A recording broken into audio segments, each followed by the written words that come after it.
Sweet. So look at this big fuzzy thing in front of me. I can pull the fuzz off of it if you. It's kind of weird. I know it's a little bigger than you're used to having. That's supposed to yeah, much. That's what she said. That's what she said.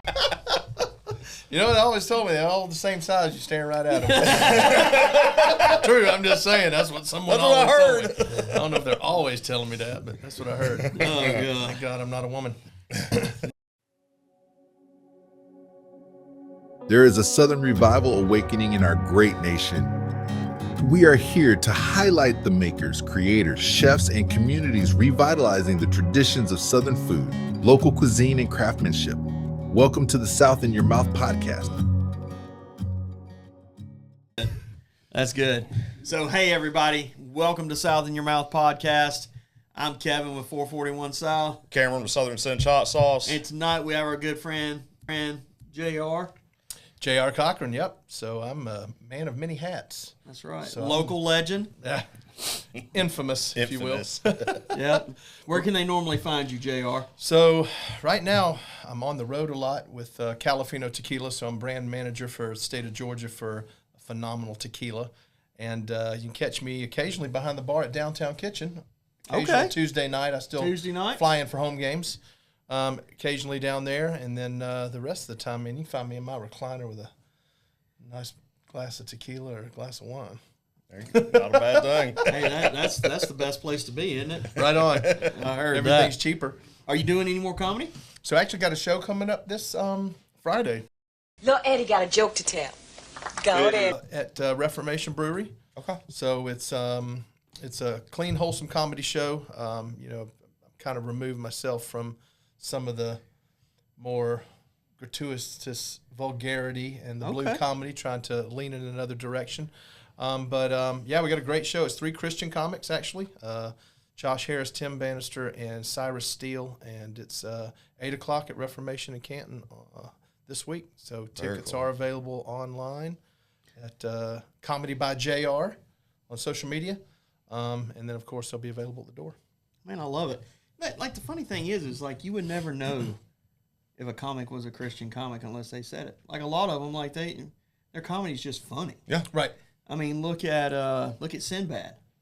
Sinbad was that way, and what's the other guy? Today, Junior. I'm losing my mind because he's a big old guy, big tall guy. I can't remember, But both of them, I mean, they don't say anything that you wouldn't want your kids to hear or anything like that.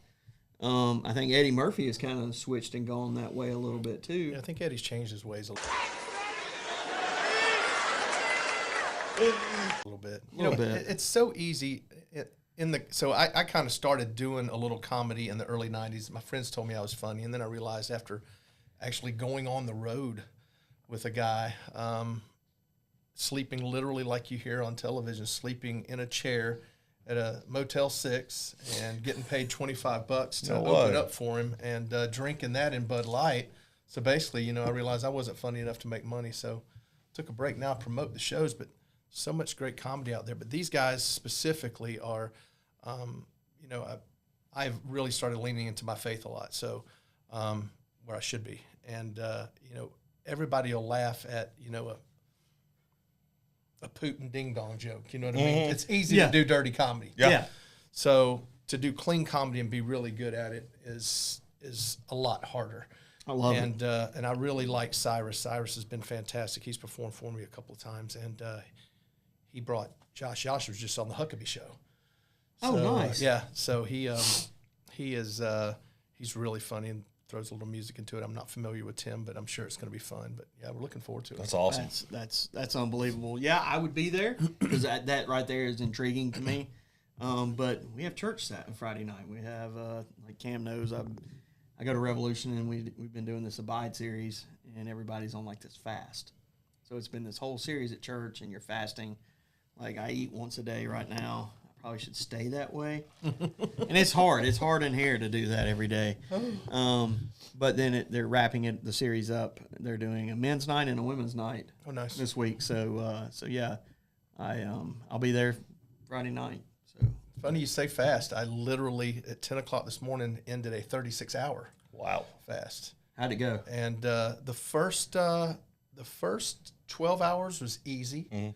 The next 12 was last night. I was behind the bar, so I'm sitting there smelling and looking at food all night long. That was tough. And then, of course, I went home and went to bed. So, but for me, it's more for health issues, trying to figure out some things and gut health, stuff like that. Because, I mean, I like to eat, brother, and I don't always eat healthy. So, you know. Me and you both. So it's funny you said that about the fast, but man, it's I have a friend that does a 7-dayer twice a year. I don't want any part of that. So I've been doing 16 to 20 hours a day. Yeah, some intermittent stuff. Some intermittent fasting. So that's what I've been doing, and then I've jumped off social media for the past almost month now. Probably healthier than fasting. Oh God, that's way better on my mental capacity than anything.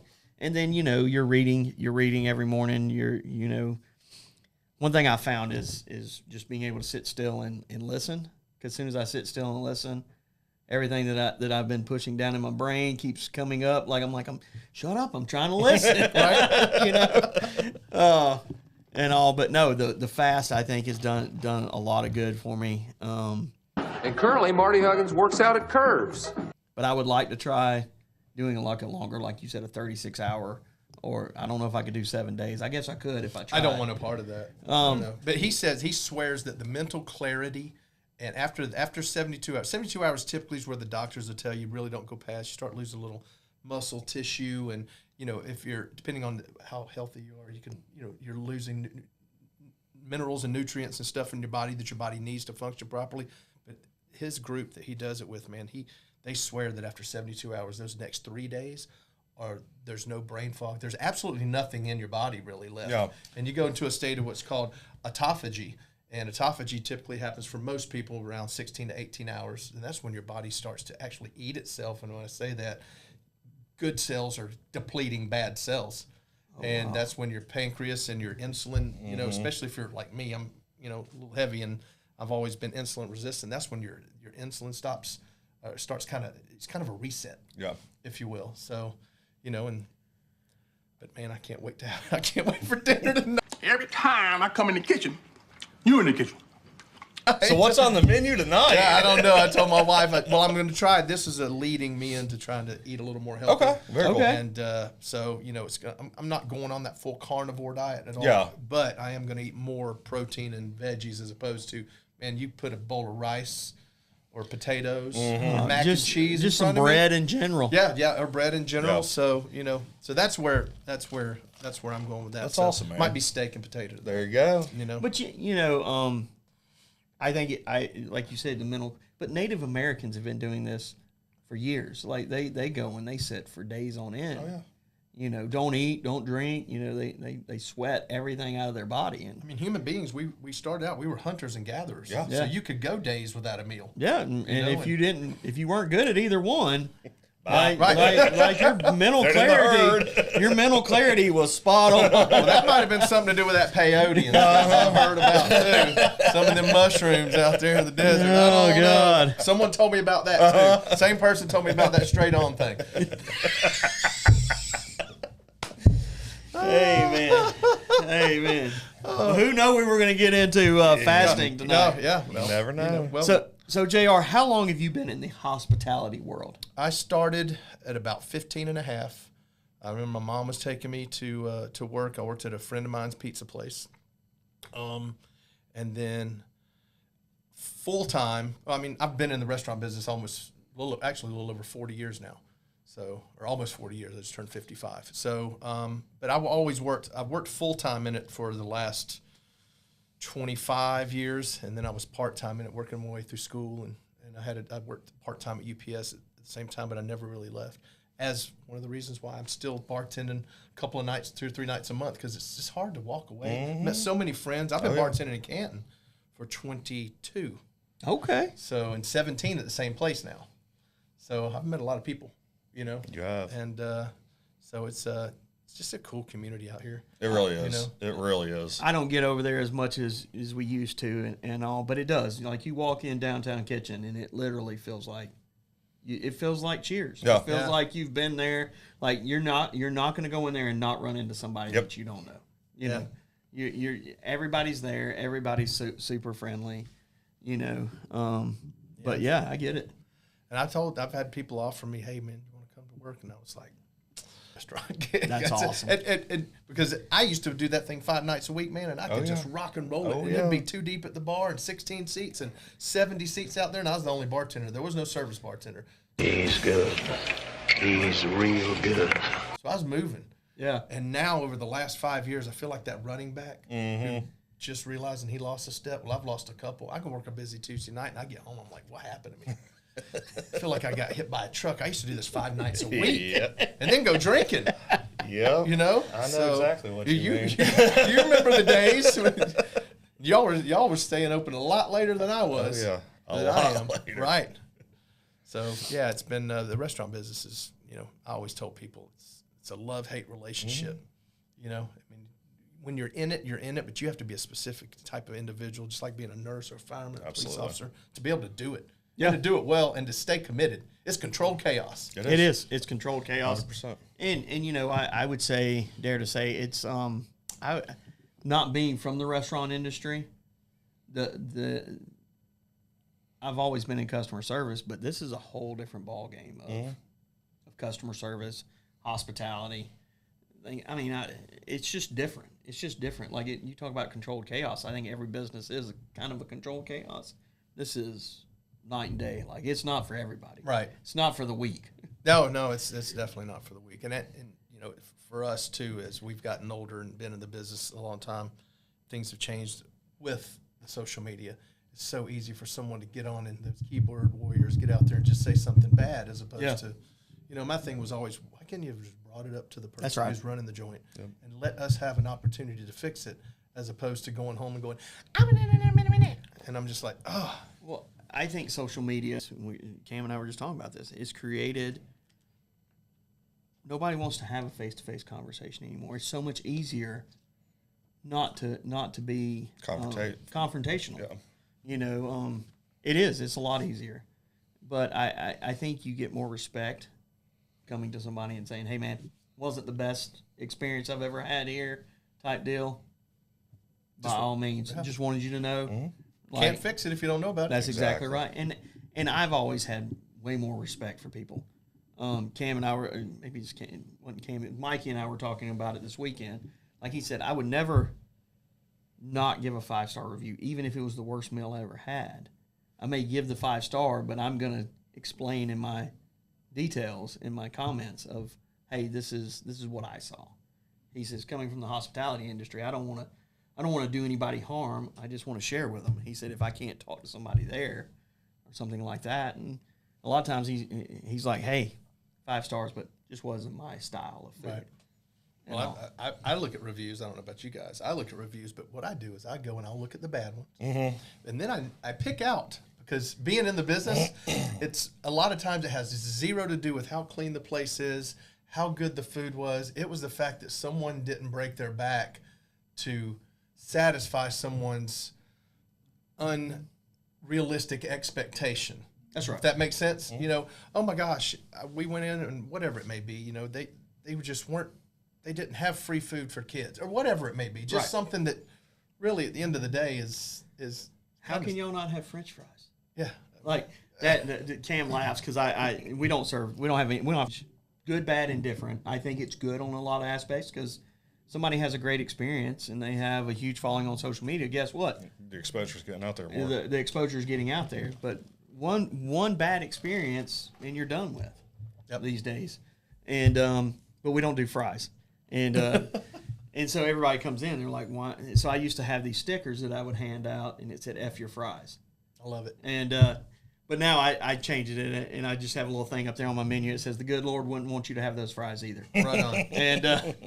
And also it's kind of funny, but we throw ourselves, and you know Chaz that works here, we throw ourselves into like sides. We throw ourselves into making sure, hey, if you're not going to serve a mediocre French fry as a vessel to get more ketchup or barbecue sauce in your mouth, you know, or cheese, whatever it may be, if you're not going to serve that, you better be spot on with everything else. Right. And we were laughing. I was telling Cam because we were talking about, what was it, Cam? TikTok? Yeah, TikTok. I heard on the radio this morning, I guess TikTok's going to have another like section on the app to actually leave reviews for restaurants. And so Kevin and I were talking about it. It's like, I mean, people already do that. So basically it's just giving them the power of no stars to 5 stars. So it's just going to be a whole nother level. And it is. I mean, and we've been, Cam knows me and Cam knows how I handle reviews. Sometimes it's not in the best ways, but you get what you give is what it's, not me from the hospitality world, because Cam will call me back a little bit. He's always like, look, man, you got to handle it a little different than that. Like you go for my jugular, I'm going to go for yours. Right. Yeah. You know, that type of deal. Well, that's that self-defense mode that it is. we have. It is a self-defense mode. And when you work in a business and you've given your all to that business, whether you own it, because I came from a corporate world and I gave everything I had, left nothing at that business. Nobody does that these days, no matter if you own it or not. Like, we're all dying breed of people that care whether, like, we want people to be successful. We wanted the company we work for. We used to have that mentality. If they're successful, we're going to be successful. Exactly. That trickles down. It does, 100%. and I think that's something that's changed a lot. But that's the way I look at this place.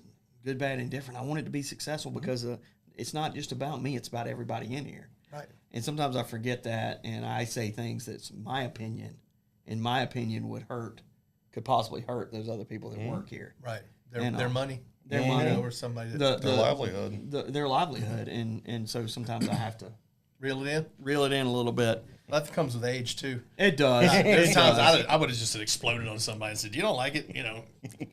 I'm There's the door. still at that point, but What? Say what again?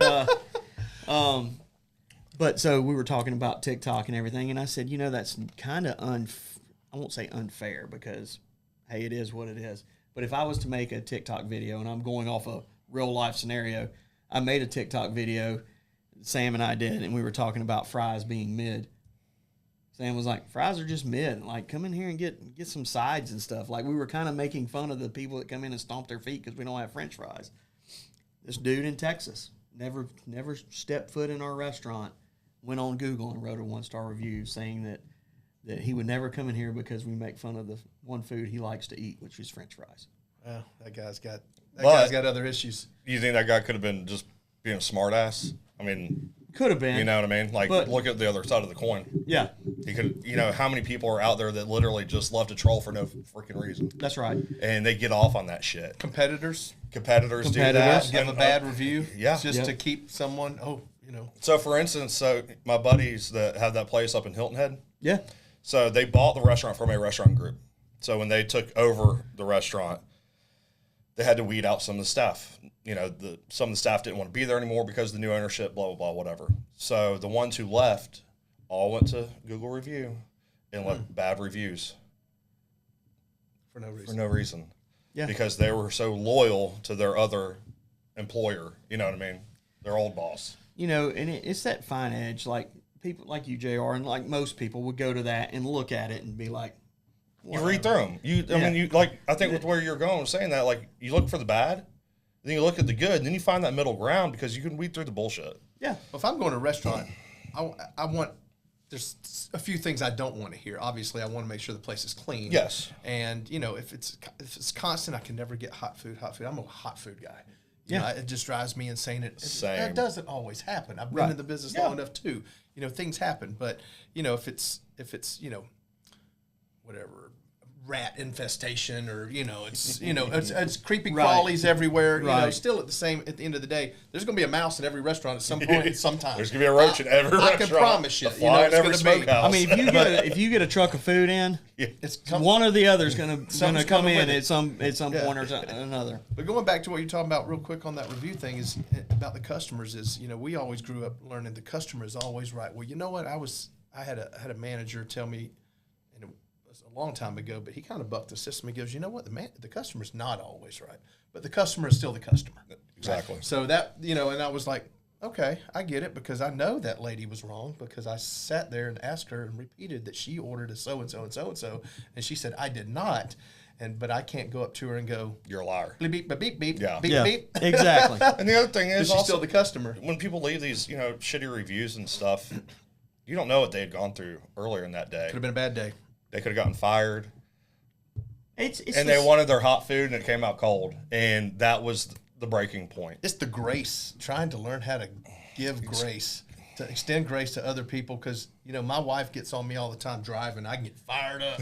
That's Same. That's what I repent about more than just about anything. Is what I say in my car. But the best thing that's ever happened to me is me losing my eyesight. Like, I don't even see if we're going to hit anything or somebody's doing something weird in front of us and all. So losing your eyesight. Yeah, I've lost it. I've lost probably 80-90% of it over the past. I didn't know 10 that. years. Yeah. Well, I'll be damned. Yeah. Well, that gives him something else to pray about. That's right. Well, I appreciate that. Miracles happen, right? That's right. But yeah, you're right. Like that's one thing I tell everybody in here. Like, I power everybody in here. One of my good friends, Billy Kramer, we were talking that night we had him on here. He says, I empower every one of my staff members to be perfect. So if that burger you made, because he's a burger guy. Welcome to Get Burger. That burger you made doesn't look like it should, don't sell it. Yeah. Like, wrap it up, take it home with you, throw it away, whatever. Make them that perfect burger. Right. Like, if you know that it's not the standard, like, I'm not going to yell at you for throwing $2 away. Always, people eat with their eyes first. And the other side of that is, like you said, we don't know what people are going through. I tell my staff every day, you're allowed to give away a meal a day. Like, if somebody comes in and they look like they need some love, like, right. Give them a meal. Like, I can't tell you how many people have started crying at the counter because, like, one of my guys that used to work here, he did it one day, and it was one of the kids, one of the guys that works behind the counter that normally doesn't deal with the customers, and he saw this lady standing in line, and he walks up and he was like, hey, I got her meal today. And turns out she had lost her job. She came in that morning, got fired, and she just needed to get a break. And she was coming to lunch, and good for him. And all. You just never know. And the good thing, the wild thing about it is God working in somebody that's not even that's not a very religious person. Like, taking that kid that I know, like, is not a religious guy, and just saying, hey, you're still kind. Right. You don't have to be religious to be kind. Right. Yeah. Absolutely. And all. Costs nothing. Yeah. To be kind. So yeah, I really believe that having those values in your business, whether you're 10 deep out the door or whatever, or you're struggling that day, like, it doesn't change the fact that we need to be kind to people. Right. And like I say, when I'm driving, she's like, you don't know where they're going. You don't know why they cut you off. Yep. They could be trying to get to the hospital Yep. to see someone who may be passing away or whatever. And I know there's times when I have looked both ways and pulled out, and someone's laid on the horn. I'm like, where did that car come from? And they're like double fingering me, and I'm just like, Sorry. well, they're flipping me off with two fingers. I'm going to rephrase that. I don't know if that gets edited out, but and I'm like, gosh, man, number one, I can't believe they didn't hit me. Yeah. Number two, how did I not see them? So I have to be able to say, when someone does that to me, it was an honest mistake, and I don't do it a lot. Right. But I mean, I prefer one finger. Yeah. But so yeah, it's One finger in one hand. At the doctor's office. yeah. Like, Yeah, I'm talking about, like, if they're going to give me the bird. And we went off the rails. yeah, it didn't take long. Right. It normally doesn't. Yeah, the old comedian pops out every once in a while. but it's like that. All that being said, like, goes into, in my opinion, into someone's staff. Like, I used to tell my guys, like, check your shit at the fucking door. When you come in, I know you had a bad day yesterday, but yesterday was yesterday, today's today. We're gonna make the people who we don't know what they're going through try to have the best experience possible. Yep. And that didn't matter when I was working in, fine dining or in hangovers, Right. I mean, trust me, I was also notorious for tossing people out the door. But you were Name Stone. always making physically. us happy because it was just flowing. And like, Jeff, Cameron, what's my name? Yep. Oh, Kirby. Did I ever tell you, and I don't know if I did, I know I told Kirby, I don't know if I ever told you this story or if Kirby told you, so this is cool. So in my past, at one time, I bartended in a gentleman's club. Okay. So in the gentleman's club, there is typically a woman and a man that work the bathrooms. Mm-hmm. I walked into the bathroom. I'm pretty sure it was hangovers. Didn't y'all have an attendant in there? Yeah. And I walked in the bathroom, and this was 92, and you were down there in what, 07, 8-ish? Yeah. Maybe a little after that. Yeah. Something like that. So it'd been 25 years. I walked in the bathroom, and I looked up, and what was his name? I think it was Curtis. And he goes, J.R.? And I was like, Curtis? And he was old. Yeah. He was in his 70s, easy, right? And he goes, what you doing up here? He literally recognized me. I used to have hair, and I didn't have a hat on. I was bald as a bat, and walked in there and ran into that guy and hadn't seen him since he was the attendant at the Gold Rush Showball. Nice. Gentlemen's Club down on Stewart Avenue, now Metropolitan Avenue. But that was crazy. Yeah. And I was like, what? And I got a picture of him. That's so funny. I always pictured you for a Magic City 25. Guy. I love their wings. Everybody says that. They got the Magic City Mondays. I just can't, man. The bottle service is too expensive for me. You know what I'm saying? I want a Bud Light. They bring me Moet. Yep. How much? I didn't order 6,000. Can you just give me a dropper and just put it in my eye? You know. but you know, it's is what it is. Yeah, Magic City. Once, and I had the wings because I was there. And you know. Now apparently you can do Uber Eats with their wings. You can. There's a bunch of jokes in there. There's a bunch of jokes in Uber Eats from the strip club, but no doubt I won't go into that either.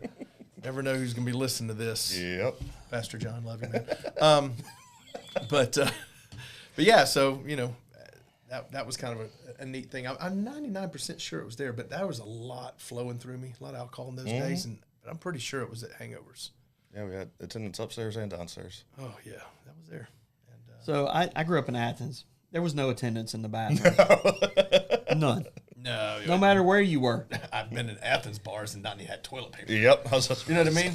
Pissing in the trough. Oh, throw some more ice in it. I had a buddy, let me tell you. They damn sure did. They kept ice in them damn troughs all the time. Yep. I had a buddy, I loved him to death back then, but as I got older, I was like, man, you just really are a jerk. He would get drunk and he would go into the stall, not to the urinal, and he would take a leak or whatever, but he would pee all over the toilet paper. He go, man, I can't wait for somebody to come in here, boy. They gonna come in here and sit down and have to reach over and they ain't gonna have nothing to wipe with. And I was like, and back then I was like, man, that's funny. And I started thinking, what if that was me? Yeah.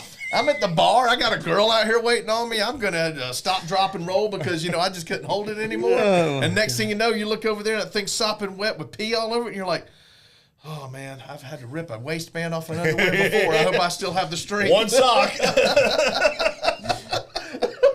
Weird walking with one sock and one shoe in it. Like, you don't notice it until you do it. It's like people that put on their shoes. I'm a sock, shoe. Same. All right? Sock, shoe. How about y'all? Sock, shoe? Hope so. Because if you're not, you're weird. So, but if you ever thought about it, you put on one sock and one shoe, and then say something happens and something's boiling or the phone rings and you're running. That's the weirdest thing. You know? Yeah, it's like, no, it's two socks and then put your shoes on. It's not a sock and a shoe and a bare foot. Now, I don't know that's just where I was raised. I don't know. Just told you I was sober. Yeah, that's this is but anyway, back to Athens, like you wouldn't have an attendant, but you may get to snort lines with Michael Stipe in the women's bathroom or something, you know? Yeah. Do we know each other? No, it wasn't Michael, but I've partied with quite a few of them. quite a few of those folks up there. Yeah. Mm-hmm. That's funny. Snorting lines. What are those? Blurred lines. Yeah. BC powders for you young kids. Yep. And I don't even think y'all remember what that is. I didn't even like that stuff, man. I just liked the way it smelled. You know what I mean? Yep. Yeah. Yep. Then there was Nowhere Bar. Yeah. Yep. Old Sky. That was never, I don't know any time I was ever in Athens that if it was dark, if I was sober. That just made no sense. Because I was always up there for a game. Yeah. Yeah. Or, you know, going to visit Flavor of the Week that might go to school up there. You know. So where'd you grow up? So I grew up in Fayette County. Okay. So I went to McIntosh High School, class of 87, go Chiefs, and lived down there until I moved up here. I was the general manager of the Hooters in Kennesaw. Okay. So I got transferred from the Fayetteville store to the Hooters in Kennesaw in 2002. And just had a baby and was working 70 hours a week, and they lived down at home. And long story short, I was tired of not seeing my kid and having to work all those hours, so I called a friend, worked for Longhorn a long time, George McCarrow, and he put me in touch with the person, and I got hired on to work at Ted's Montana Grill back home. I was like, I'm going home, great paying job, rock and roll. 2 days before I'm moving, my ex-wife gives me a call and says, hey, I got bad news. I was like, what? She goes, her new husband had just got transferred from down there to Canton. We were getting ready to cross again. Oh, man. So here's the cool story. I picked up the phone. I called him. I said, hey, look, man, thank you so much. I appreciate you. I can't take the job, for the reason. He goes, man, family's first. I understand 100%. But you know what that guy did? He still bought me out of my lease and still paid for the U-Haul. Wow. That's unbelievable. Unbelievable. Yeah. Wow. Yep. So I was like, man. So then I moved up here to Canton, and a buddy of mine was a general manager up here at Duncan, and he was a JVP. And I called him. I was like, hey, man, I need a job today. And he goes, okay, wear some slacks tomorrow. You're going to Expo Mother's Day. I was like, I've expoed Mother's Day before. So I worked at Longhorn in Peachtree City. We were the 2 years in a row when we opened that store up in 95. We were the busiest store in the company. Wow. We were crushing it. Wow. Yeah. So, and there was only 95 stores then. Yeah. Too. So, but so then that's how I ended up here and worked Longhorn, bartended over here till mid '06. Left there, went to Jocks and Jill's right down here. Mm-hmm. Yeah. They closed down. Worked for Mike for about a year and a half, and then he closed down. And I called and I worked with Zach's brother Josh at Longhorn. I picked the phone and called Zach, said, I need a job. He goes, you're hired. So they closed down January 27th over here, and I started on February 1st. Wow. So this Saturday is my anniversary date. And I was like, wow. Yeah, so that's how I ended up up here. That's crazy. And then I'm almost lived up here longer than I did home, which is So was Downtown Kitchen Zach's first So restaurant here in Canton? I think Zach, and I could be wrong, I don't want to mistake, but I know he graduated Johnson & Wales up in Rhode Island. And then he was with Carrabba's, if I'm not mistaken. And then, so he opened up the Downtown Kitchen. It was our 20th anniversary was December 20th of this year, or this last year. And then opened up going coastal in October of 2008. And then opened up the going coastal down in Virginia Highlands, which was doing really well. And then everybody else started revitalizing their little areas, and Virginia Highlands kind of got left out. There's no parking. So and then Queenie's. So I remember when Queenie's opened. I still love Queenie's. I love all of them. Like he's the only restaurateur around here you could eat just about every night of the week. Yeah, at one of his restaurants. Yeah, they've built. I mean, it's just the community obviously without them. Right. But he was the Kell family, but Zach was so instrumental in the revitalization of downtown Canton. Okay. There's no doubt. There about was that. nothing. There was the hot dog. There was the hot dog shop down there, whatever it was called, the hoagie shop. Yep. Yeah, the hoagie shop, R&M. of course, R&M, Yeah. which is legendary. But then you had the little hot dog place down there, and then you had, and they had gone through a new owner. What I heard about it, I never ate there. It was Main Street, the Grouchies on Main Street. It was a New Orleans style restaurant there. Oh, so that was a very popular, busy restaurant. And then when I think Zach opened, that kind of got pushed out. But there was still nothing else down there. Yeah. That was it. It's so cool. And Britt and I have lived up here for 6 years now going on, how much that the square has changed. It's just incredible. Yeah, the mayor's done a great job, the city council, and their vision of growing it. My thing has always been, man, we have that river, and if I had 50 mil, if I had my choice, I love the mill. I love that development down there. Unfortunately, you got those huge power lines that are right on the river. And the amount of money that someone had mentioned to me that Georgia Power or whoever it was said it would cost to bury those was astronomical, like unbelievable dollars, right? Over on that other side, Sandy Hook. So you can't do anything on that one side because that's a floodplain. Right. But right there where Sandy Hook is, if you took those trees out on that one side where the golf cart place is, not to put anybody out of business, but I'm saying if I had the money and that was bare land right there, I'd put some multi-use right there and put a couple of restaurants right there, overlooking the river and clear that out. Because that goes 9.5 acres back there. I think it's still for sale. Wow. But that's, that's that part of the river right there you could really utilize for, I don't know if you call it beauty or whatnot, but you can't really do anything down on that other side. I'm interested to see what it's going to be like in the next 4 to 5 years. Yes. Like it's changing. It's exciting, daily. man. Well, a lot of people jumped in early. A lot of people have left. I said from day one, it might be one person that knows I said that other than me, but I said it's a 10-year project. Mm-hmm. Oh, no doubt. Because it's all about, it's Canton, what Canton's always dealt with to me is people always want to, compare us to Woodstock. Okay. Well, Woodstock has something that Canton doesn't have. They have a Highway 5 and a Town Lake and Arnold Mill intersection that entertains a whole lot more cars than Main Street does. Yes. Main Street is a cut through for the locals, unless you got to go to the courthouse. And we're also the county seat. Right, and there's always something to be said about that because when it's a county seat, you got lawyers and accountants. Right, and I tell you, a perfect example of that. Now I live over. It's an Alpharetta address, but I'm right across the Cherokee Forsyth line, and I spend a lot of time going through Cumming a lot. And look at Cumming. Oh yeah, there's nothing but the big old courthouses and the jail and the way it's made up. You got the Village Burger and the little cigar place there, and you got Hardee's. And the DQ now. I got to get me my dip grill cone. and chill. But yeah, that area right there is it's just not built for what they've actually kind of been able to do down here. It's a little bigger, obviously, but that city center they built over there. City Center's cool. Yeah, it's very cool. Yeah, so I got a comedy show coming up there February 15th over at Crooked Culture Brewery, which is Nick Estes' part owner over there. They just got rated top 5 after 1 year in the state. Really? On their beer, Untapped. Huh. Yeah. Top 5, and they're in top 10. They're in the top 10. They were number 5 by Untapped as far as their beer and breweries in the state of Georgia, which is crazy to me. That's insane. But there's some cool restaurants over there. They have live music over there too. So, like I said, Canton still. My wife has a business here in Canton too, so we still spending a lot of time here. But it's and if they build that darn, they're talking about building that big arena over there, and bringing that hockey team. Well, I mean, it's like Cumming, and then look at right outside of Cumming, Vickery Village over there. Yep, that's a cool little area. It's always been cool. It's always been cool. I remember when they were building that almost 20 years ago. So I'm 3.2 miles from that. Okay. Yes. So it's so I spent some time over there at Cinco.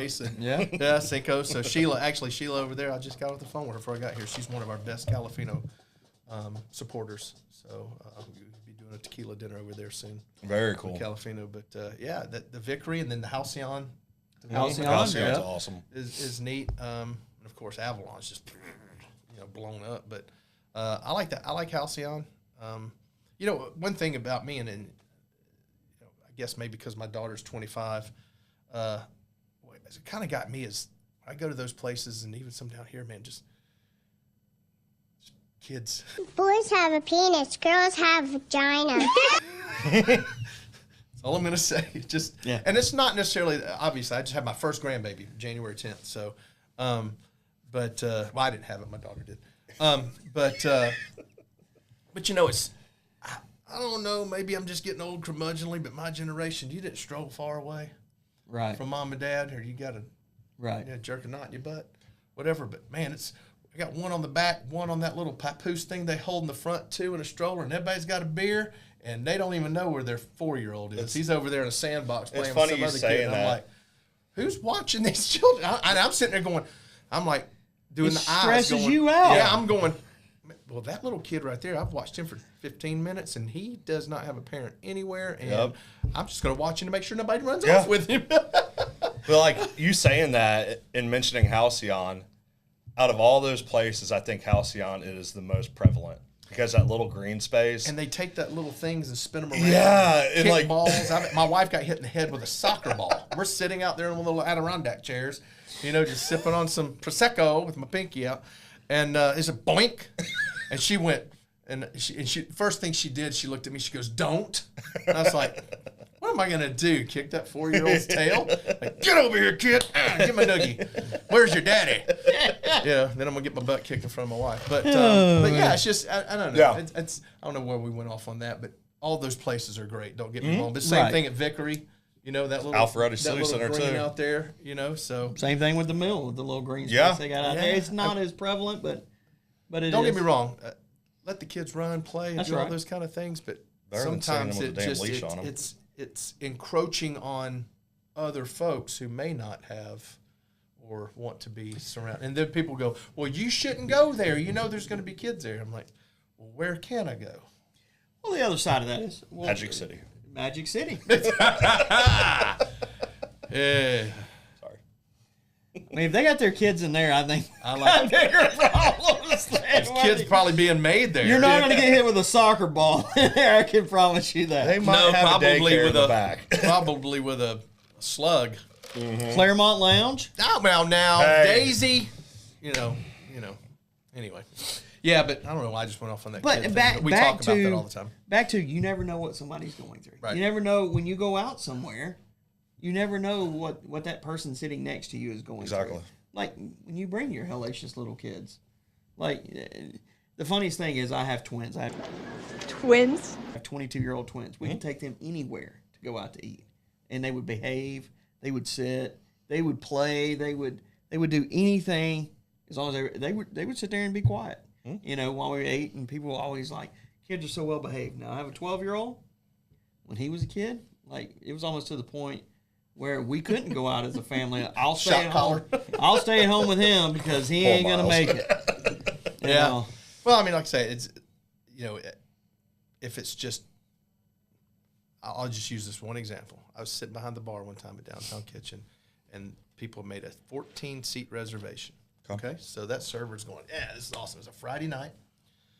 It was 6 adults, and they were all, so we set them up on that long table right in front of the expo, right? So all 6 adults were down here, and 8 children. Okay, and I'm guessing the oldest kid was maybe 8 or 9, but none in strollers, none in high chairs. So the rest were, obviously 4, 5, 6, whatever.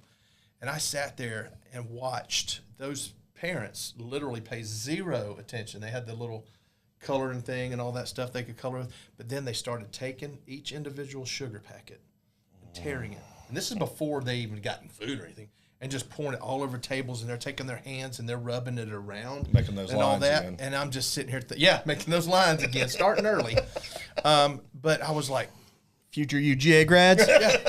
Mom, Yeah. Mom. And finally, just being me, and it just literally driving me insane, I crawled out from under the bar and I made a beeline for the bathroom. As I'm walking by, I was like, I would appreciate it if you guys wouldn't make that mess. And a couple moms went like that and just looked at me, and I just went straight to the restroom, went right behind the bar. But it was like, they didn't stop them. I was like, what are you doing? Yeah. Come on. Yeah, I mean, and I think we've, like I said, it's a dying breed of us. Like, it's a dying breed of, like, people past us, the participation trophy people. Like, they don't even realize, they don't believe in getting on to their kids. It's not even getting on to them. Manners.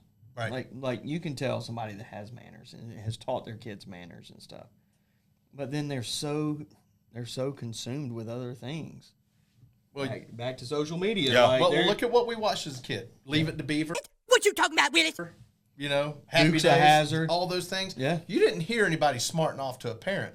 Now, when I was raising my daughter, we would watch shows like Hannah Montana and Sweet Life of Zach and Cody, and there was all this comedic back and forth jargon, even between kids and parents. And almost when the parent would say something, they would come back with a quick, witted thing, or even almost, being insubordinate. And kids watch that and think, oh, that's okay. I can do that too. Oh, yeah. So I don't, listen, not being a parent's not easy. I get it. I've been there, done that, got the t-shirt. And, I just feel like I don't blame kids, because kids are going to be kids. Kids are going to do what they can get away with. That's right. I will blame a parent in a heartbeat for not paying attention and stopping. That line, what you can get away with, keeps moving. Oh, yeah. Yeah, Like- they keep moving the football. Like, That's for eventually sure. it's going to be like, he didn't mean anything by shooting that guy 10 times. No, his finger got stuck. The Yeah, trigger I mean, stuck. The gun shot him, not him. Yeah, he has nothing to do. Sue the gun manufacturer. But regardless, we're not going to get into that. I've already had enough political backlash this week. So We're not going to get into that. But yeah, no, I totally agree. And it's in the hospitality world, like you said earlier, like customers aren't always right. And Maggie and I, and my wife, if she's here, like she's a firm believer the customer's not always right. And she comes from corporate world, and that's what she does every week. So it's black and white with her. Right. Like very much black and white. And we were sitting in this class, this barbecue class one time, and it was about catering. It was about learning how to run a catering business and along with your restaurant and stuff. And the lady was like, yeah, customers not always right, but it's our job to make them feel like they are. Exactly. And Maggie was like, oh, hell no. You got you a good one. Yeah. She was like, no, we're going to make sure this kid. I was like, Maggie. So it's tough. It's a tough balance. And some people you just can't make happy. Yeah. Well, it's I want to start a restaurant. I want to retire, and now I want to open a restaurant. I will look at those people in a hot minute and go, what are you thinking? What are you smoking? You're not. What's funny is people don't realize the bottom line of restaurants. They think that you got a restaurant that does $1 million a year, you're a millionaire. They don't realize and every restaurant's different, but I'll use an example of a restaurant I worked at before. They were doing probably $2 million a year, but the net at the end of the year was right at 10%. Yeah. Yep.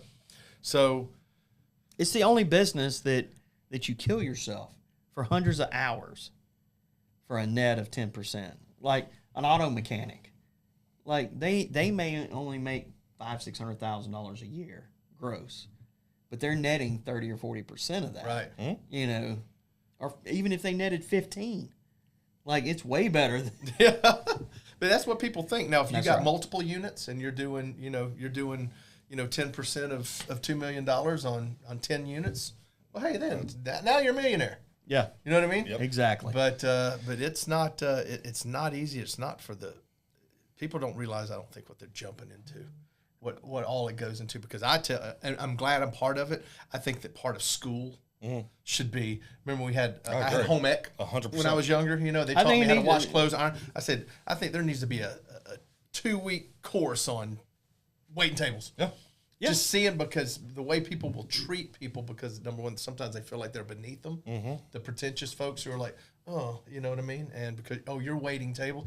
I used to tell people all the time, it's like, they would be very upset if they realized how much money I was making at one part of my career behind the bar 5 nights a week, in comparison to that pretentious person who was. I had a family member once tell me to get a real job when I was in the thick of it, and I was like, how much did you make last year? I was like, why don't you add another 0 to that? And they're like, what? Yeah. And I'm like, yeah, you're not, you don't get it. no. But it's almost like blood money. It is blood. Yeah. Oh no, you're giving it out there. Yeah. Yeah. You're worried. So I will say this: pre-COVID, it was very much blood money. I think after COVID, and I think it's getting back that way now, but I think after COVID, people, the kindness of people, when restaurants were closed for so long, they were coming in and helping all these people by giving out extravagant tips every day and stuff like that, which I think is awesome. And I know what service industry workers go through, so I always try to make sure I tip well. But the tipping culture, I think, has gotten a little bit out of hand. But I think it's gotten out of hand to the point where a mediocre server makes more money than we could ever imagine. Because people are still, or they expect it. Right. I think COVID changed the hospitality world. It definitely did. In some ways good, in a lot of ways bad. But I feel it also changed the hospitality world on both sides, so with the customer and with the employee. Because, it's hard to get good help in a restaurant now, because when everything closed down, everyone had to figure out something else to do. So the old guard is gone. Right. What are you getting now? Yeah, Who's training that now? The labor pool has changed, and the labor pool has changed not even just for a restaurant, but it's just because of everything. And like I said, we're just going to sound like a bunch of old guys, but man, when's the last time you literally saw a kid pushing a lawnmower in the front yard? Right. When's the last time you saw a group of kids on about your neighborhood? I got 80 houses in my neighborhood. I never see a group of kids on bikes riding through the neighborhood. Never see them at the playground. Never see them at the tennis court. Game on! Game on! Or the basketball court. You know what I mean? So it's just it's It's inside. It's doing, and I probably would have been the same way if I'd have grown up in this time. Right. You know what I'm saying? So I'm not saying it's, I'm better than that, but it's just you don't see that work ethic. I had to clean out the garage. If I wanted to go out and borrow the car on Friday night. You know what I'm saying? Or whatever it was. And now it's, you don't have to do anything to get, I don't know. It's hard not to be your kid's friend, but also, man, it's just, I think, like I said, it's just a different dynamic, and parents are dealing with so much more now with the social medias and with the kids being bullied. My God, I mean, it's just, I feel so bad for those kids because social media can take just a regular preteen kid who's already going through the hormonal issues that change a life and make them suicidal. Yeah, and that's not that's not to me a so-called mental health issue. That is just 100% society. Meanness. Yes. Yeah, society. And those kids and nobody knows because they don't want to tell a parent because they're worried the parent's going to go to those kids' parents, and that's going to exacerbate the issue. Your Make mom it worse. called my mom, and so it's just the work ethic's just not there, Cam. It's just not. Granted, there are some out there that will. Yes, it's just not. I totally get that, and when we walk out of here in a minute, like everybody behind my counter. Did you get the stump out of the ground today? Is just graduated high school or in high school, and they're some of the best workers you'll find. They really are. They're and don't get me wrong, I've got some goofballs, but they're work in progress. But they show up every day. They show up on time. Can't do without them. That's right. And the good thing is I think we're starting to turn that corner to where we can start having that culture where we can give somebody a hard time and they can take it. To prepare for their future, that it ain't going to be any easier than it is right now. No. And you talk about the meanness and bullying. I know we picked on people as kids, but we were all still friends. Yeah. Yeah. And if we weren't friends, we still talk trash about you, but we didn't take it to the extreme that they do these days. Oh, yeah. Because when you went home, you could shut it off. Yeah. Now they go home, they're on video games, and that same kid's in your headset still talk or on TikTok making videos about you or making comments about a video you post or something you post. Yeah. That's funny you say that because I hung out with the older kids when I was younger, and they would pick on me all the time.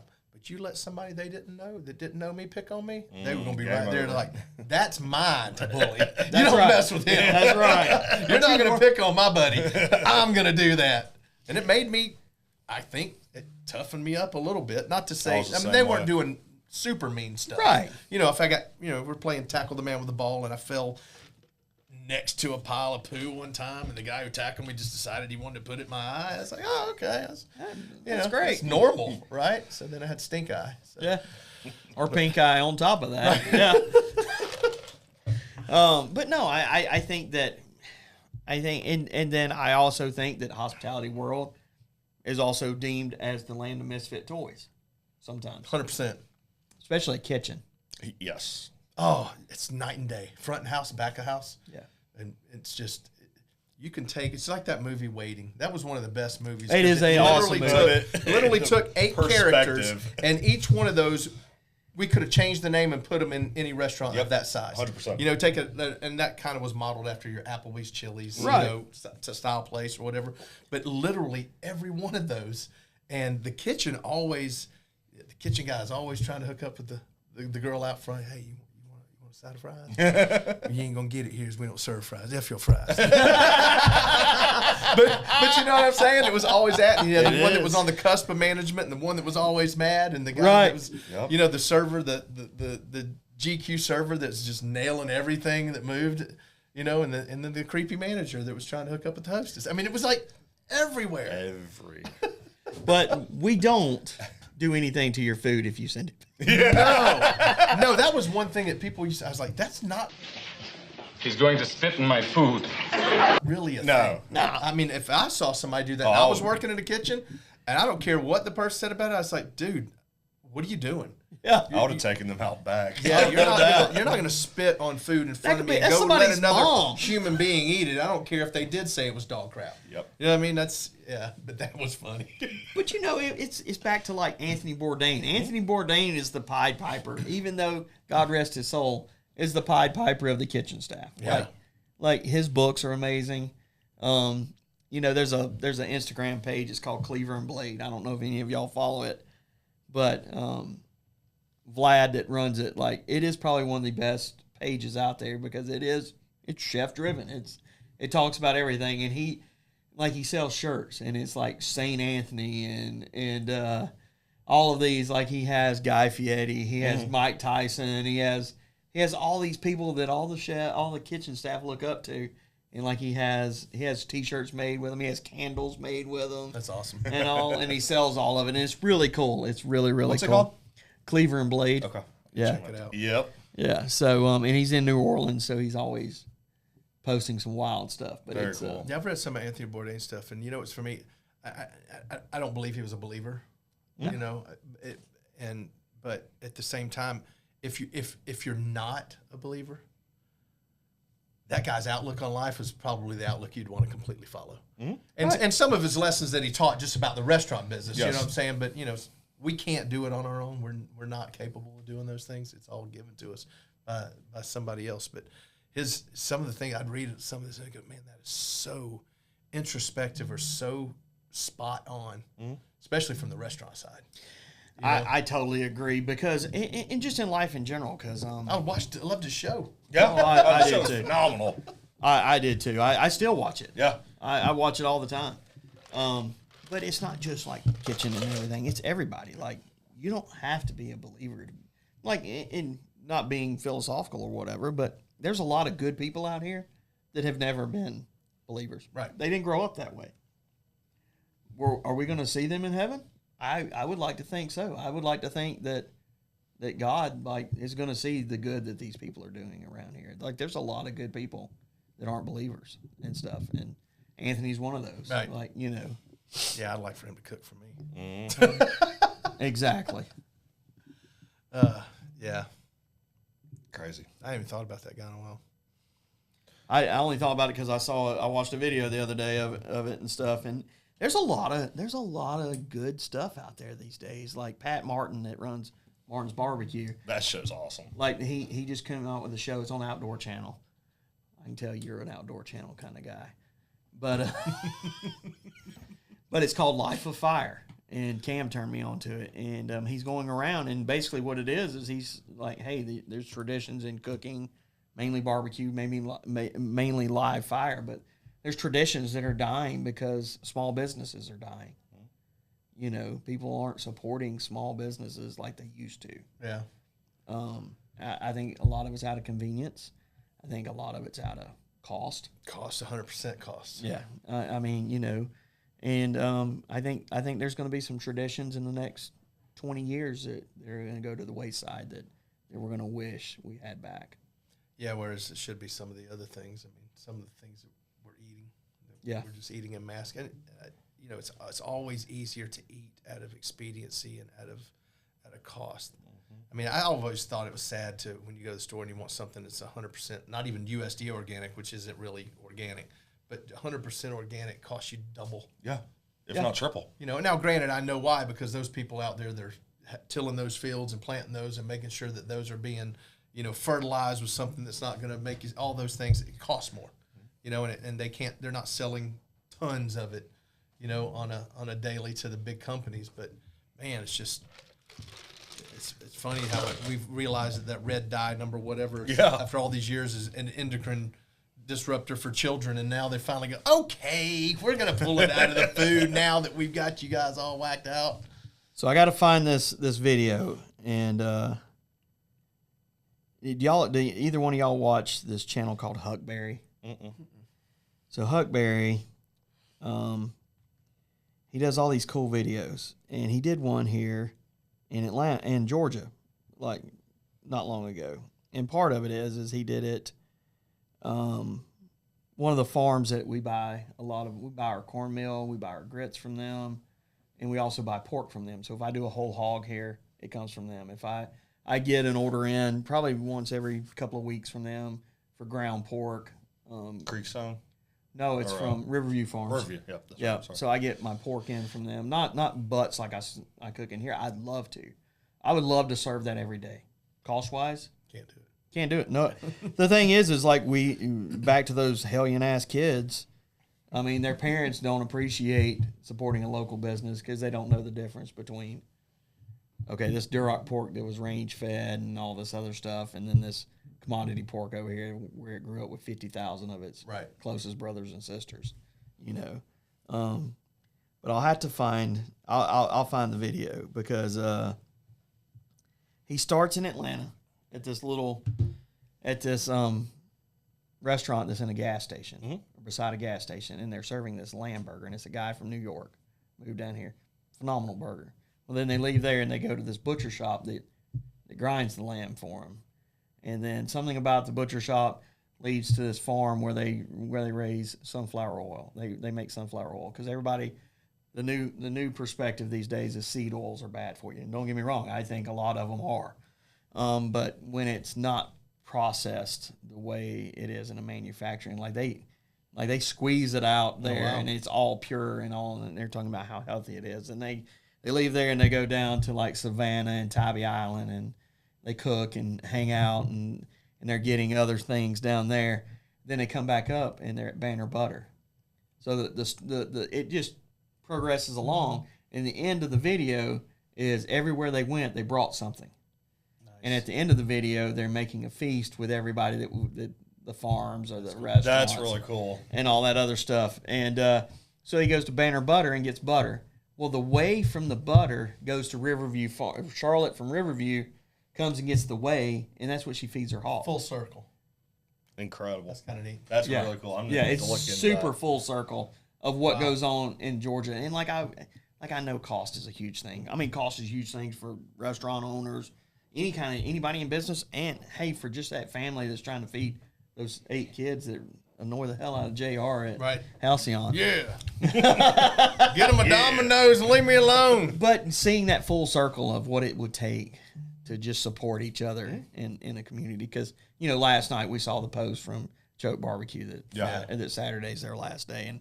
And I'll say this, no matter how much Sam and I would be like, he was like, Dad, they're copying us again. They're doing the same meal we did yesterday. Like I told him this morning, and Sam agreed with me. I was like, no matter how many meals they copied from me, I'd give them every recipe I had to know that they would still be open after Saturday. Absolutely. That's sad. Yeah. And it is. Like, it's tough. And it's tough to see people in your same industry and your same genre, like, going out because, I mean, that could easily be me. Yeah, at the end of the day, we don't want to wish ill will on nobody. They do the same thing. And if they nobody. Like I said, if they copy something that's kind of flattering. Yep. It is. You know? It is. But, you know, when you're in the trenches every day, you're you're like, damn, I'm just trying to get people in the door. Yeah, well, you know, it's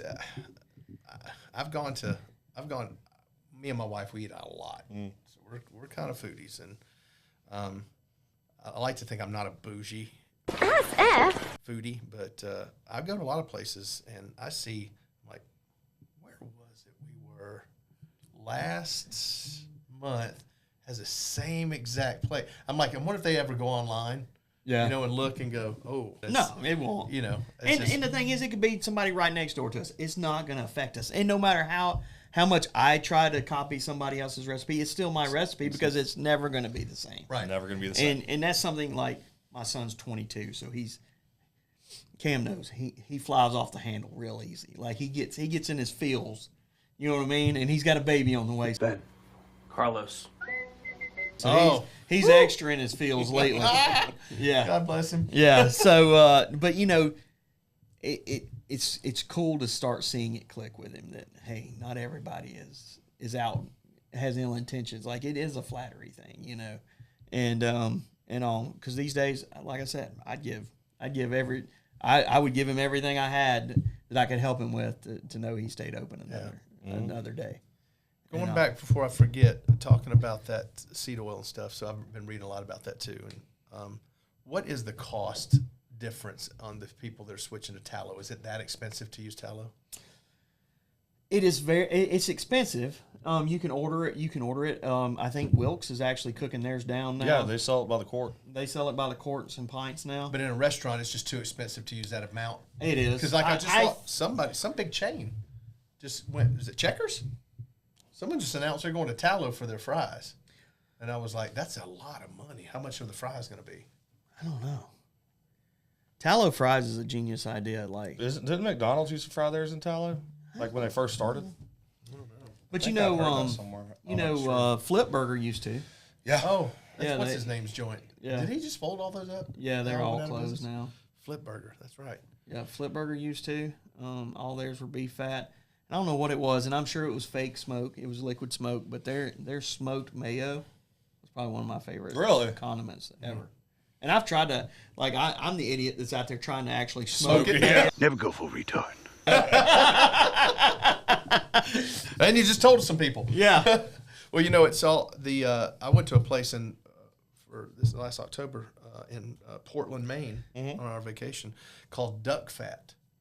So if you ever get a chance to go to Duck Fat, you got to get their duck fat fries, obviously. Duck fat fries are incredible. Dude, let me tell you. And they made a Montreal Reuben. So it was a Reuben with brisket. Okay. My goodness gracious. That meal, we sat outside and it's sprinkling because they were so packed inside and the wait was like 2 hours. And it was sprinkling outside and we sat outside and ate and I wanted it that bad. And it was worth every wet shirt I had on. So have you tried duck fat spray? No. So it's didn't even know there was a thing. They sell it at Walmart. Duck fat spray? Yeah, sell it at Kroger. Everyone sells it now. Yeah. Does it break down? I mean, are you talking about? It's an aerosol. It's like an olive oil spray or an avocado oil or something like the same thing? Does it hold heat as well as like an olive oil? Yeah. So here's the trick. Roast potatoes. Spray them down with duck fat spray. Oh, you're going to spatchcock a chicken and cook it on the grill? Hey, what's up, girl? Look at you. Go ahead. Spray it down with duck fat spray. What did you do to that chicken? Spatchcock. They only look bigger when they're rocking. All that jelly and no toast. You're right. Full circle, ladies and gentlemen. Full circle. Oh, God. I didn't know about duck fat, though. I'll try it. And avocado oil doesn't work as well in a pan. No. It breaks too quick. It does, but I thought avocado oil was higher heat tolerant. Is it really? Yeah. It's supposed to be. If I put avocado oil, and I use the spray. If I use avocado oil versus olive oil, my avocado oil, if I'm frying an egg, will stick break more. Yeah. Really? Well, it may be. I don't know. But I just use it because it's supposed to be healthy. And well, so is olive oil. I've seen people use avocado oil to make mayonnaise and stuff like that. Oh, yeah. And it seems to work better and all. But speak of the aerosol can, and you talk about tallow, on Amazon they have the Chicago Packing Wagyu Tallow aerosol spray. What? Yeah, you can buy the tallow in a bucket, or you can buy the aerosol spray. I'm gonna have to try it. But it's super healthy. I mean they found the niche in the market that everybody's getting away from seed oils, like Pam cooking spray and all of that stuff, and they're going to like duck fat spray. Duck fat spray has been around for years now. I did not know that. That's the first time I'd ever eaten anything that I knew was advertised as being fried in duck fat. So that's why I always keep a thing of duck fat grease in the fridge. I got some in my fridge in there right now. But man, I'm behind. You cook down 2 duck breasts, you got enough grease. Now, not to add to your foodie future, but there's a tortilla company out there. It's called Carmelo Tortillas, and he sells them. So he does a drop every week, and he sells them online. Or if you're a restaurant, I used to order some from him, but he makes duck fat flour tortillas. He makes pork fat, beef fat, and duck fat. I've had the beef fat ones that you had. Yeah. I didn't know he did. Would you buy them online? You can buy them online. Wow. Great. And he does avocado ones too. Huh. I got to do more research. I got to stay off social media and actually start researching something that matters. Yeah, I mean, it's great. Because I do all the cooking at home. Yeah. I love to cook. I do too. Not a great cook, but I love to cook. And I like to, if you give me a recipe, I can do it right. Right. Now, as far as creativity, not so much. But I can, I make a mean piccata. I can say love that. a good piccata. And a mean homemade spaghetti sauce. But other than that, everything else is pretty much recipe. But yeah, I'd love to. Those duck fat fries are maybe one of the best things I've ever eaten. First time I ever had them was out in San Francisco. So you want to be healthy? Spray them with the duck fat spray and roast them. Yeah, roast them. Do your carrots that way. How am I gonna cock the gun? With a spatula? What do you call Yeah, it? yeah, you can. I prefer using a knife or a pair of scissors. So basically, what a spatchcock is you cut the backbone out of it. Okay, good. I had no idea what you meant. And you lay it flat. Okay. Like, make sure you clear your search history before your wife looks at your phone when you go home, and he's like, he said something about shoving a cock somewhere in the chicken. With a spatula. My gosh. That's illegal in Florida, by the way. Only my research. Only like 48 states. Yeah. Right, yeah.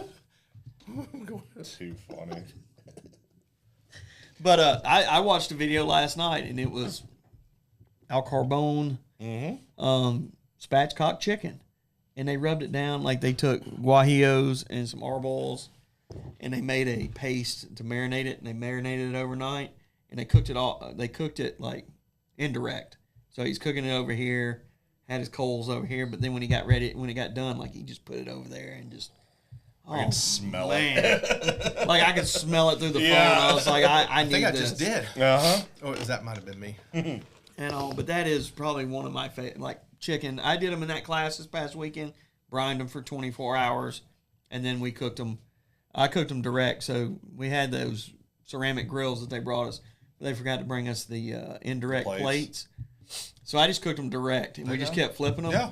Probably some of the best chicken. How many times did you have to flip those things? Quite often. Like I didn't want it to burn, so I was just like kept flipping them over. I mean, it took an hour and a half to cook them that way. Oh wow! But what do you think about those wind up rotisseries? I don't know. I haven't ever had one, but it looks like a Jack in the Box to me. Like you crank it up, and then you just let it go, and it's got that little motor, like the little cars. You know, you back the cars up, it's exactly and then let it go. That's exactly what it sounds like. Yeah, and it goes on your grill. I saw one. Someone had. There was like a big one. I think they did a turkey on it and put it in the oven. I was like, every one of them I've ever seen has a basket. Yeah, and that's what when I saw the actual, I was like, huh, interesting. Yeah, that's a little fancy for me. I make a mess. I burn something down. I don't even have a grill. That just tells you I have a flat top. There you go, Blackstone. That I mean, I don't have a barbecue grill. If you want. Are you doing hibachi yet, or you just no? It's just when it's nice weather, I'll go out on the back porch and make breakfast, and we'll sit out on the porch in the morning and have breakfast, as opposed to cooking it inside. But not a lot. I mean, I get lazy. I don't want to clean it sometimes. I'll tell you what, to me, my perfect steak. And what's the old 96er? I've had steaks. Obviously, I worked at Longhorn, but I've eaten a lot of steaks. And I can cook a steak in a pan as good as I could anywhere else. Oh yeah, and it's just super simple. It's olive oil and garlic and butter and a little thyme and man, just. That's kind of what we did in the class. We didn't do steaks, but I was trying to come up with something that everything wasn't smoked. Everything wasn't going to take 4 to 6, 8, 10, 12 hours. I wanted something that they could take away and be like, all right, I'm going to do a meal tonight. I need 20 minutes. And pork tenderloins. Those tenderloins were incredible. $3.45 a pound at Sam's. You can buy 4 of them in a pack. Clip that silver skin, shave the silver skin off of it, season it up, go over direct heat, 400 or 500 degrees. You can do it on a grill. You can do it in a skillet. And all we did was I just kept flipping them. Just heat them up till they wouldn't stick, flip it over, just keep going, flipping back and forth. And I made a compound butter up with some W sauce. And if you haven't, when you go down the aisle for the duck fat spray, go on over and get you some W sauce too. Okay. It's Worcestershire sauce, but it's thick. So good. And it is unbelievable. And they make a Bloody Mary mix. How is that? I haven't cracked it open yet. Yeah, that's Saturday. Throw that in there. So I got to get duck fat, W sauce, and W sauce Bloody Mary mix. Yes. That sounds like a great I'll text you Saturday morning breakfast. Your grocery list. But those tenderloins, like everybody in the class was like, those were incredible. Because everybody's like, I asked everybody, I was like, what do you cook your tenderloins to? And everybody thought pork tenderloins were pork loins, the big ones. These are the little ones. I shouldn't be. Are you Dirty Mike and the boys? God almighty. Thank God I can, put it on his face right there without seeing that. Can you do a split screen with that one? Zoomed in. But they were like, I cook it to 165. I said, if you cook a pork tenderloin to 165, like it's going to be beyond done. Yeah, it's going to be so dry and miserable. Yeah. I said 135, 140 max, let it rest. It'll come up. So we did that, and I did that compound butter with a little bit of Mikey's burger seasoning in it because his burger seasoning smells just like a hamburger. And I think there's a bottle over there in there. There's not. Is that somebody local? He's a good friend of ours, but he makes a burger seasoning and it has like mustard seeds in it. Whole mustard seed. Oh, wow. So it's cool like when you mix it into like your fats and it starts softening even before you cook it, and then you cook it and you bite, you get that little pop. Yeah. It's like, ooh. Yeah, because it's like chunky like a Montreal steak seasoning, so you got to mix it into your burger meat instead of seasoning the outside because it'll fall off. Yeah. And all, but I mixed that in. Butter. Yeah. I did that with some black garlic paste in it and all. Like, so God, good. I'm hungry. I've had two fried eggs and an avocado all day. That was my meal this morning. I said I had to eat something, protein and good fat. And now I'm ready to just get sloshed on steak and on ribeyes and baked potatoes. Oh man, what's funny is I used to get people used to laugh at me all the time. I worked my way through Longhorn, and I ended up being a manager with them too. But I remember working the prime rib station, and man, all night long, we had the prime rib oven, and we cooked, one for so many hours, one for so many hours, and they were actually cooked to, you had rare, medium rare, whatever, and they would hold it, whatever it was, 100, whatever it was, but. You were supposed to be able to pull it out and slice it and plate it. Right? Well, a lot of times you started running low on, say, a medium well or whatever, and you had a medium rare or whatever. I just had this big old pot au jus. I had tongs, and I'm just dropping that thing down and bringing it up a little bit. Yeah. Man, we would always have to trim off a few pieces. We'd trim that tail. Dude, how many times? Ribeye, loin tail, just fat, just chewing and chewing. Oh, no doubt. So good. That's good. Processing nicely. Processing very, very nice. I eat the whole ribeye. When I eat a ribeye, yes. My wife looks at me and goes, "That's disgusting," but there is nothing left on the plate. I eat there every square inch. That's people are like, they cut. First thing they do is they cut off that back strap there, and I'm like, "What are you doing? What are you doing?" Like the people that cut the fat off the back of a strip. I'm like, no, leave it on there. I'm eating it. That's one thing I do like about Riverview. When you order, like I'll get in bone-in pork loins from them, and they leave the skin and everything, and that back fat on that pork chop, it's like that thick, and it's almost like Wagyu fat because you can rub it with your fingers and it just melts.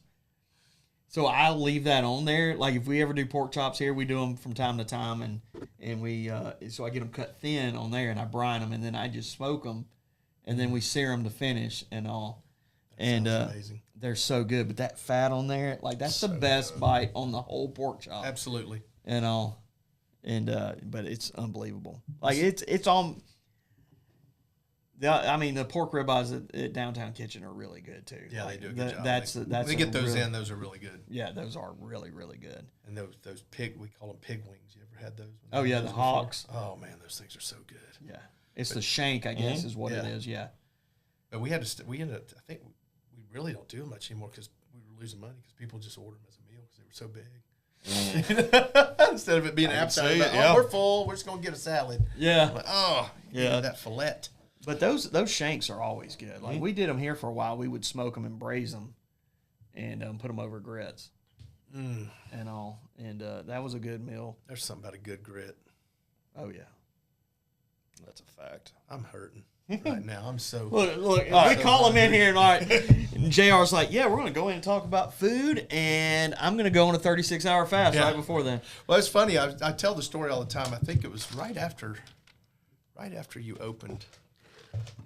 And I came in for lunch, and I can't remember if it was you or who was it. Somebody asked me, said, "Do you want that fat or lean?" I think it was you, and I looked at it. I said, "Do I look like I want lean?" And I went, "Extra Alabama sauce, please. White sauce, please." Oh, and people ask that all the time. I was like, I can't believe that's even a choice. Just give me that fat.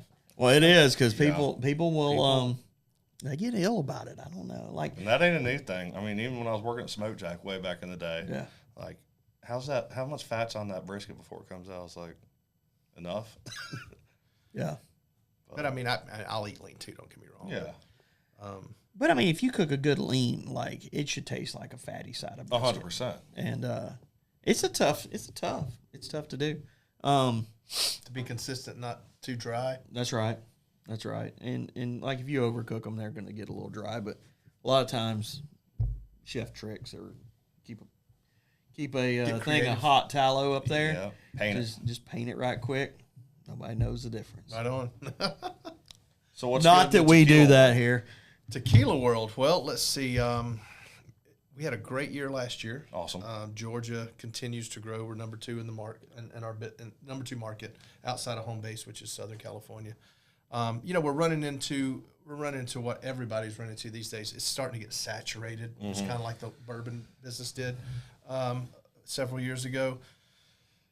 Trying to compete with the large brands is hard. Of course, your Casamigos and your Patrons and your Don Julio, those big names that are out there that are so synonymous with tequilas. But, and I try not to ever speak bad about any of those brands because without those brands, the smaller company brands don't exist, Correct. Right? But at the same time, they are just, once you start getting into the craft tequila world, I love our tequila. I have several different bottles of types of tequila at my home bar.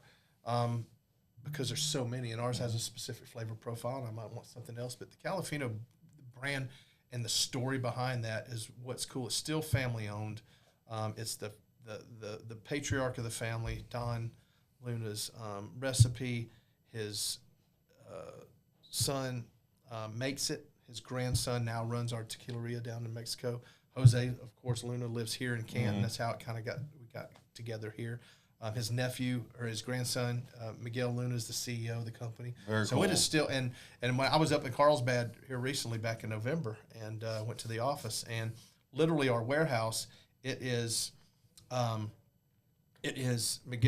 Jose's brother and his wife are in there literally putting labels on, still that size, here.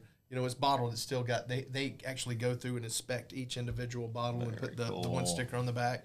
But it's and they speak zero English, and it's just neat to see it's still a family business. But we're trying to grow against, like I said, against the large brands, and with so many coming out there.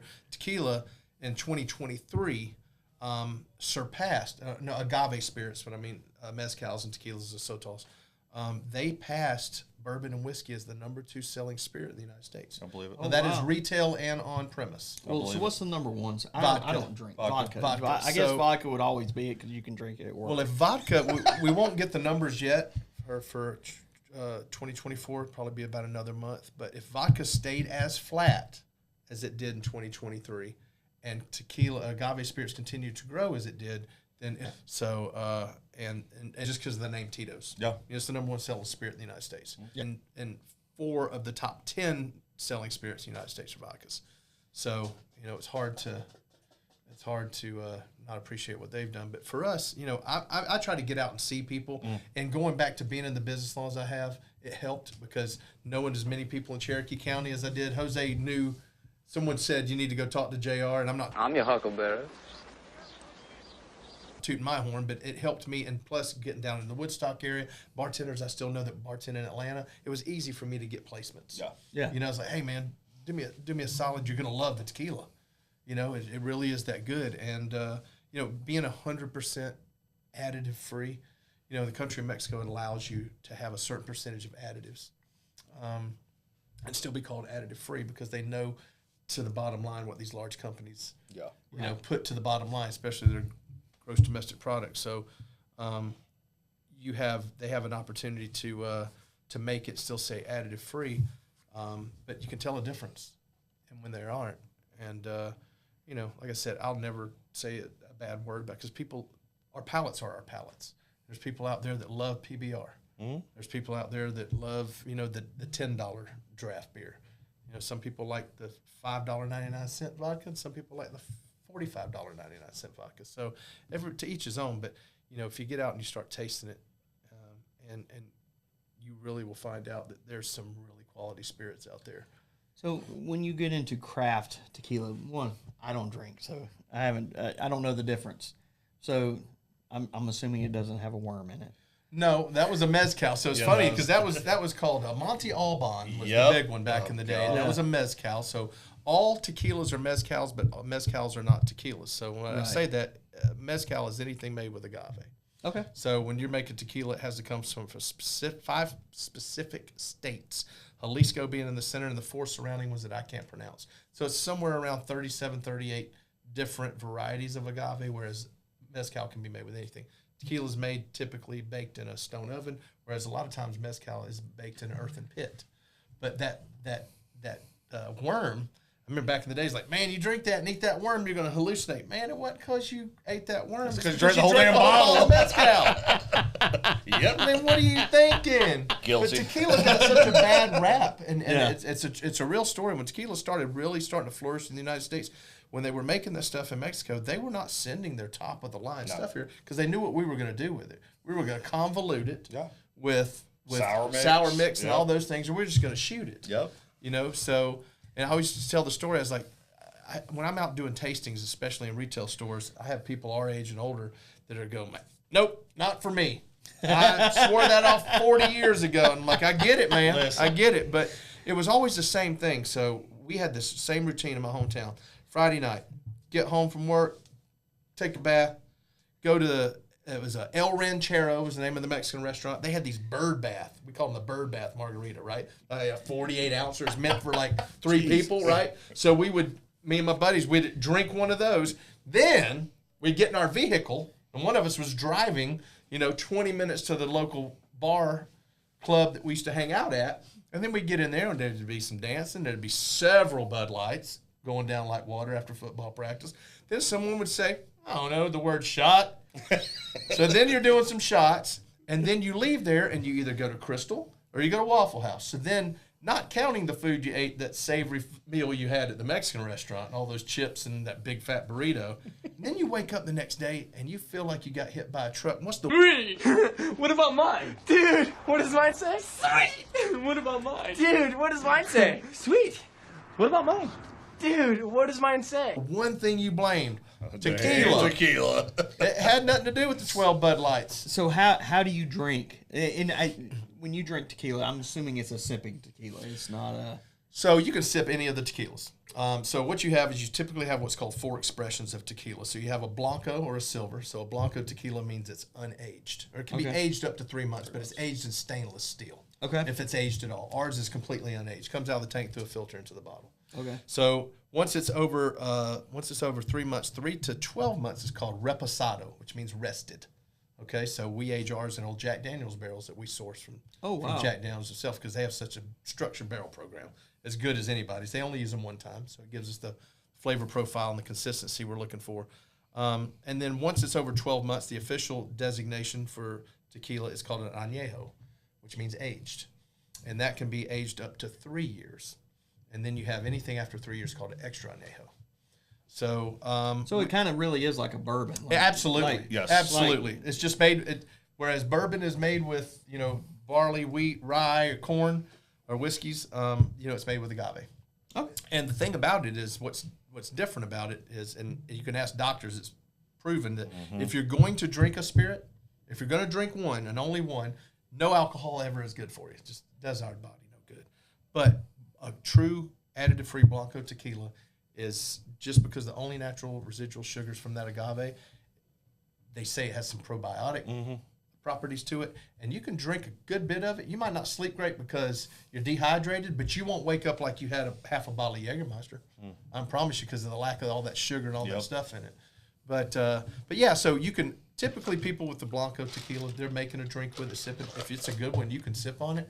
But anything from the reposado up to the añejo and then the aged stuff, we age our extra añejo 8 years. It's double aged. Nice. So we aged it 7 years in the Jack Daniel's barrel. That was a little too oaky. So we wanted to bring back some natural sweetness. They put it the 8th year in a French cognac barrel. And it is super complex. Wow. I mean, it is... I don't think I've tried y'all's, actually. You haven't had it? I'll bring you some. It is phenomenal. And it's, like I said, it ages the agave out just a smidge. So it drinks kind of like a bourbon or whiskey, which we really wanted to go after that crowd. I like the añejo. Añejo is my favorite because I'm an agave guy, and I like that big baked agave punch. So, and it's just silky smooth, but it's a really good brand. And I've had people ask me, they see, hey, we see what you're doing in the market. You know, I'm doing tastings, or I'm meeting, you know, I got no owners of other brands that are in the Georgia market. You want to come to work for us? It's like, well, I don't drink vodka, and I don't drink bourbon, and I don't drink beer. So if it ain't wine, it's tequila. You know, and I don't know enough about wine. Right. You know, $2 Chuck, and I'm happy. Boone's Farm. Oh, cold duck, baby. So I remember, like, years ago, Maggie and I, we went with some friends of ours to Huevos Amigos over there. And they did this. They had, I don't know if it was a tequila tasting. It was like a flight. But it came with different things that you drink them with. Right. Like some salt, some kind of, couple of different salts, some oranges, some blood orange, like some cinnamon and orange. Cinnamon and orange and all that. Like, that was really cool because Maggie was like, it changes the, like, every one of them had a different flavor, but with all of those other things that you did with it. And you can pull it out. So, you know, like I said, ours being aged in whiskey barrels, you know, Jack Daniels to me has always been kind of a sweeter whiskey, but it pulls those notes out. And, of course, the longer it's been in there. So it goes better with Coke. You know. Yes, much. Yes. Just sprinkle a little on top. Say hello to my little friend! You know. That Coke. You meant Coca-Cola.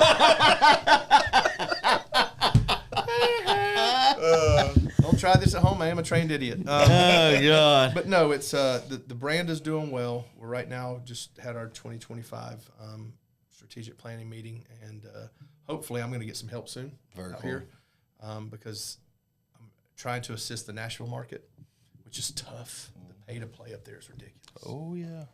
I mean, I told them, I said, if you could ever just get on Broad Street, it'd be the number one. It'd be the number one market we had, even over home.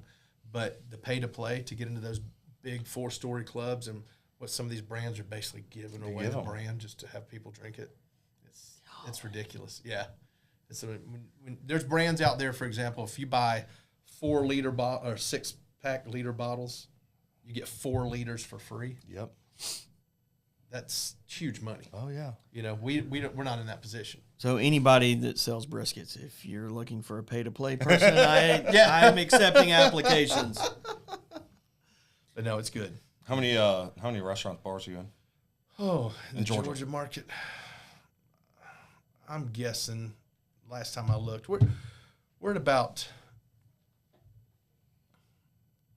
I think the last time I actually counted, and that's just specific. If we're just in the door, not necessarily flowing through like a lot of pull through, probably about 230. Very cool. Oh, wow. Yeah.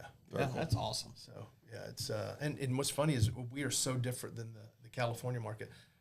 Our retail here outsells on premise. We're out there; it's restaurant.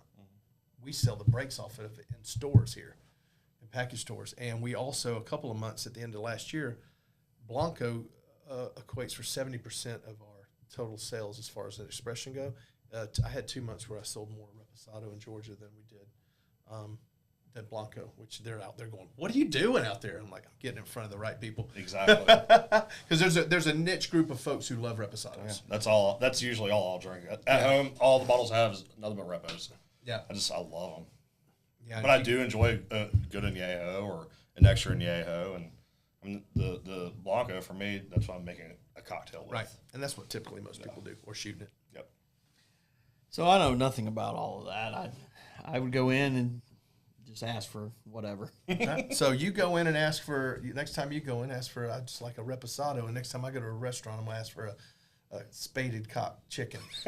What's going on here? I think see who comes out better on that next end. Tuesday night, ask Corey if he can spade cock a chicken. Corey, do you got any of those spaded cock chickens back there? Too soon? Oh, gosh. I think we need to put that on the menu over at Downtown Kitchen, a spaded cock chicken. JR's spaded cock chicken. JR's cock chicken. I'm white and Irish. There ain't nothing going to be on that plate. And it's definitely not going to be spade. But if you do want something like that, Polo Dorado down at 92 in Bells Ferry, that's some of the best. Really? I don't know what it is, but that chicken down there is so good. All right. I have to go try my first, whatever that thing called chicken. There's just rotisserie. They'll chop it up for you. Don't watch them chop the cock. Well, man, thank you so much for coming in. This has been a lot of fun. Yeah, this is great. Thanks for inviting me. I appreciate it. Yeah, next week it's going to be Cam and JR show. They might have to pay for that. Yeah, also. it's going to be behind a paywall. Yeah. Yeah. 18 and up. So it's OnlyFans _ CamJR. Yeah. And we will be with our shoes off. Yes. So yeah, we're going to take the feet people. That's right. It's going to be south in your mouth. So we didn't, and before we go, I didn't get a chance to talk to you about, number one, the hot sauce. So, killing it. Rocking and rolling. And the south in your mouth, where did that come from? Does that have anything to do with the chicken? No. We were trying to come up with a name. Like, we started it as just a Tuesday Night Live, and we did it on 441 South's page. And then we were like, look, we've got to come up with another way to get this out there. Like, we can play along and get people on here on the live, but I wanted it to be something that we could go back and look at later. Yeah. And YouTube and having we've already got a huge library. I would say 10 or 12 shows that are just the audio. I've already saved them. I've already got them uploaded. They're ready to release, which is really cool. Some of it's going to be dated a little bit, but it still will be a good show and stuff, because we've had Hunter from Wilkes. We've had what's the guy from Cowboys and Caviar? Oh, Billy Allen. You had Billy Allen here? Yeah, I had Billy Allen. No, you did not. You've got to go back and watch that one. Oh, Lord. Oh, yeah. How was that? Awesome. It was Billy. Yeah. Dude, I haven't seen that guy since it was American. Where did I know him from? American Pie? He was there. I mean, there way back. I'm but 55. then he had but he had Beluga. Beluga, right? He had Dive Bar, Rose Bar. I saw him. The last time I saw him was over there when he was trying to get that thing going in Milton. Yeah, that didn't work out. Unfortunately, subject. Yeah, I know. But that was that's the last time I saw him. Yeah. I was like, dude, you're still around. Oh yeah, he's still around. He's That's got awesome. a spot. They opened up another spot in Alpharetta, and then sold it. But then he's got a spot down by Perner Mall. Does he really? Yeah, Cowboys and Caviar. I have to go check it out. You need to. That's funny. Yeah. Yeah, that was a really good show. I bet. It's Billy. I'm gonna have to listen. I to love it. that dude. Yeah. So where do I find it? YouTube. Okay, South just in your YouTube. mouth. Okay. Yeah. Just look up South. It looks like our logo right there. Another one of those things I got to check my history for, right? That's right. What are you doing? Spaded Chicken cock and and south in your mouth. Spaded cock chicken and south in your mouth. What in the world? Fetish for feathers. Not a Only after a couple of sips of tequila. Right. Well, no, thank you so much. Like, y'all can check him out on Tuesday nights at Downtown Kitchen. Downtown Kitchen. Friday night. This Friday night, got a comedy show at Reformation. Reformation Brewery in Canton. Doors open at 7. Show starts at 8. It's clean, wholesome comedy. Gonna be a good time. Bring all your kids. Put a link in the bottom. JR, 18 and over. JR will be outside watching everybody's kids for Yes. us. Yep. Yes. He's a babysitter. And every one of them's gonna have a beer in their hand. Oh man, Ugh. that was an awesome show. I'm gonna go eat. Sounds good. Can't wait.